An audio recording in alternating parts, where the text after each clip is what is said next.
Exam में पूछा गया सवाल है, एक आयत की लंबाई में 10% की वृद्धि करने तथा चौड़ाई में 10% कमी करने पर नए आयत के क्षेत्रफल में क्या परिवर्तन होगा। विकल्प दिया गया है 1% की वृद्धि होगी, 1% की कमी होगी, 10% की कमी होगी, न कोई कमी होगी और न वृद्धि। इस सवाल को हल करने के लिए हम आयत की लंबाई और चौड़ाई को मान लेते हैं। माना प्रारंभिक लंबाई बराबर x मीटर और चौड़ाई बराबर y मीटर।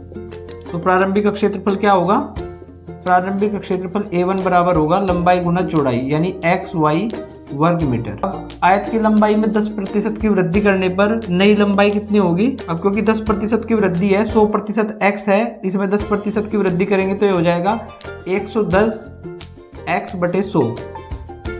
इसी प्रकार से चौड़ाई में 10% की कमी करने पर नई चौड़ाई हमारी हो जाएगी 100 में से 10% घटा देंगे यानी 90 y बटे 100 मीटर। और नया क्षेत्रफल क्या होगा, इसको A2 मान लेते हैं, लंबाई गुना चौड़ाई 110 x बटा 100 गुना 90 y बटा 100 लेते हैं। 0 से 0 कैंसिल कर देंगे, यहाँ भी 0 से 0 कैंसिल कर दिया तो ये आ गया 99 x y बटा 100।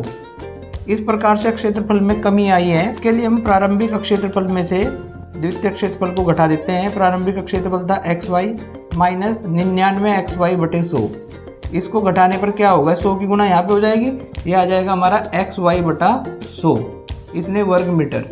अब हमें कमी प्रतिशत निकालना है, तो क्षेत्रफल में कमी प्रतिशत, इसके लिए जो कमी है उसको ऊपर लिख देते हैं xy बटे 100 और इसके बटे में प्रारंभिक क्षेत्रफल गुणा 100%। अब ये xy यहाँ पे गुणा में आ जाएगा और इस 100 से ये 100 कैंसिल होगा तो ये क्या हो जाएगा xy बटे xy प्रतिशत, और xy को xy से कैंसिल करेंगे तो 1 यानी 1% की कमी होती है और विकल्प हमारे पास में B सही है। धन्यवाद।